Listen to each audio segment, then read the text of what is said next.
essa questão que o José Américo coloca é muito importante, porque a gente vê também que tentativas, por exemplo, de assassinato de reputação, depois é muito difícil reverter, né? Porque hoje em dia, nesse mundo em que há pós-verdade predominando, a pessoa ela quer acreditar no que lhe convém, o que agrada ao seu pensamento ideológico, e a verdade mesmo fica lá longe, a pessoa não tem interesse nisso. Então, quando ela vê qualquer fake news e desinformação que faça bem para a zona de conforto dela, falar, essa aqui me interessa. Ou seja, a gente entra num ciclo em que a verdade acaba sendo o que menos importa nesses casos, e é isso que essas pessoas fazem, utilizam dessa predisposição das pessoas para ir ficar nessa zona mais quentinha, que é a sua bolha, e aí a gente vive essa situação muito complicada que coloca até a própria comunicação social em desafios grandes, né?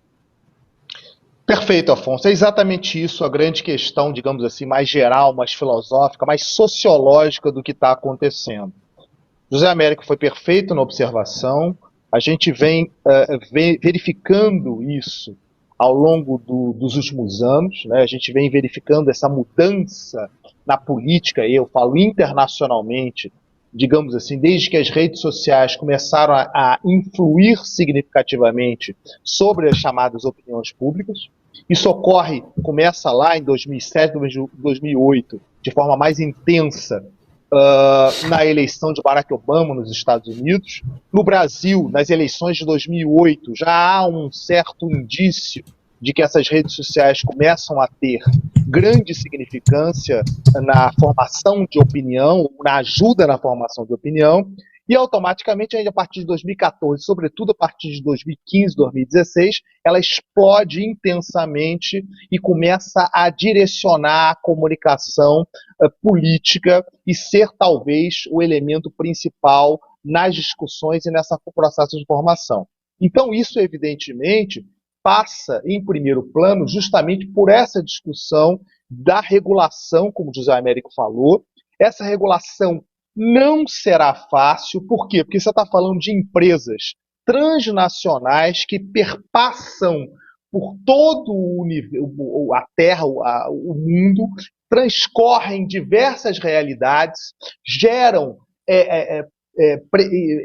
relevância para vários grupos políticos, aqueles que estão no poder e aqueles que não estão no poder, porque beneficia a ambos, dependendo da situação, e ela é ampla, ela tem interesse transnacional, e regular isso é muito complicado. E concordando também com o José Américo, o fato de que maneira essa regulação, né, vai acontecer para que ela não esbarre naquilo que a gente chama de censura. Né? Esse é um grande debate que está sendo muito difícil, sobretudo em países democráticos como o nosso, onde a gente tem uma Constituição democrática, onde a liberdade de expressão deve continuar a ser preservada e colocada como um princípio básico. Mas, ao mesmo tempo, a dignidade de determinadas pessoas que trabalham corretamente, sem manipular a informação, como é o caso da Juliana, e acaba sendo diminuída de forma criminosa dessa forma, não continue a acontecer e não traga a ela prejuízos que são um absurdo. Queria te ouvir como é que agora, neste momento que a gente fala de ABIN paralela, essas histórias todas se encaixam também, né, André? É um momento de muito alerta como o uso de instituições de Estado pode estar sendo feito sem que a gente mesmo saiba. Não digo agora, mas aconteceu isso de forma muito caracterizada pela Polícia Federal no governo Bolsonaro, né? Exato, Afonso. A BIM paralela, ela funcionava, eu gosto até de retroceder um pouco, falar como funciona essa interceptação. Ela não tinha, até onde a gente conhece, os equipamentos e a capacidade de fazer uma interceptação telefônica, por exemplo. Mas eles usavam uma previsão que existe no Código de Processo Penal, que é acessar as estações de rádio base. As estações de rádio base, em todas as cidades, a gente tem estação de rádio que é onde a gente usa o nosso celular. A gente precisa ter esses sinais. Existe uma previsão legal de que em crimes a polícia pode pedir essa interceptação para as operadoras de telefone para saber em que lugar estava aquela pessoa que pode ter cometido um crime. Isso é uma das razões no caso, para descobrir o assassino, o caso Marielle, né? Descobriu que ele tinha um celular, estava operando naquele local e rastreou.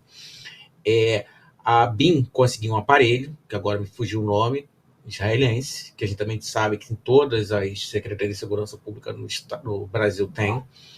Ela usava isso para saber onde as pessoas estavam. Então esse aparelho é tão moderno que ele coloca o número do celular da pessoa e já vai saber o GPS na hora onde aquela pessoa está, enfim. E eles usavam isso para saber onde as pessoas que ele queria investigar estavam, quem estava conversando com quem. Algumas vezes eles cruzavam esses dados. Um político da base deles, num autoritarismo, né? Eles desconfiam até dos amigos, eles investigaram amigos também, se a gente olhar bem. E ele queria saber se aquele amigo dele estava conversando com uma pessoa da oposição. E, de vez em quando, vazava isso para alguém para queimar aquela pessoa. O Orlando dos Santos era essa pessoa usada principalmente usada para queimar esses, né? E também uma coisa que tem que ficar nítido, a BIM paralela, que na realidade é o uso deturpado de agentes da BIM e da Polícia Federal, ela era criada também para criar dossiês falsos, propagar fake news, na realidade, né? Então, eles criavam ali um dossiê de pessoas, manipulava e espalhava para o Orlando Santos. Isso é uma das coisas. Mas só que isso é uma caixa de Pandora. Quanto mais a gente abre, mais coisas a gente descobre. Em paralelo também, eu estou atuando, e estou dando aqui em primeira mão, que a gente descobriu que 400 policiais de um movimento social chamado Policiais Antifascismo, no Brasil todo, foram investigados pela SEBIN paralela. 400 policiais.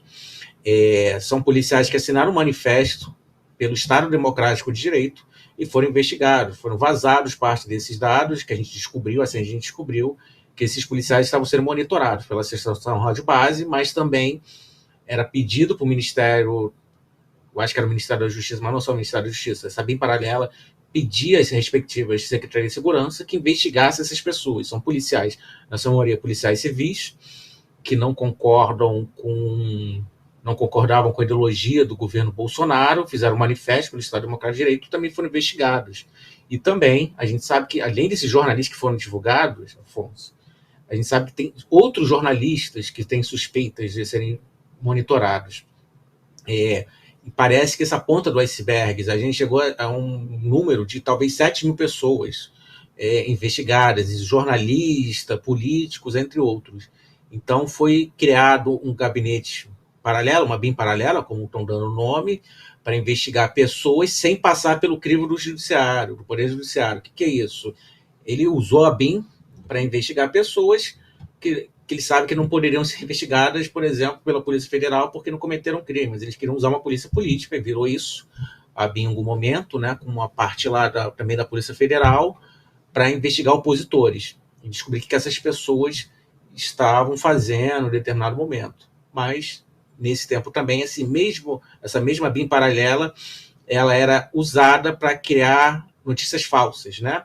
E aí é uma coisa que com a Duna está na BIM, porque existe uma coisa chamada de contra-inteligência, né? De como você trabalhar também para despistar o seu oponente, para trabalhar a questão psicológica, uma guerra psicológica. Então, a BIM também, essa BIM paralela, não era usada só para monitorar, mas era usada para fazer uma disputa de narrativas desse gabinete do ódio, que era usado para favorecer o governo, então, de ocasião. Mas o que acontece é o uso inadequado dessas instituições para o favorecimento direto daquele grupo que está governando o país naquele momento. Isso é o ponto de vista mais grave.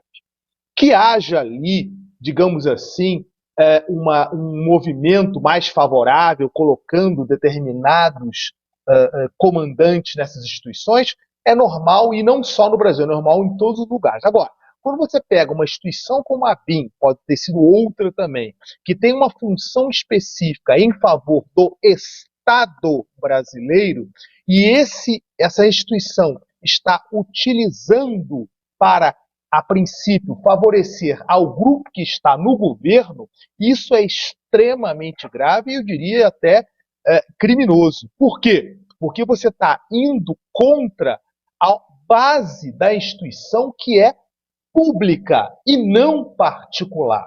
Logo, aí está o elemento principal para beneficiar a continuidade ou as vantagens daquela instituição para aquele grupo. E isso é muito ruim.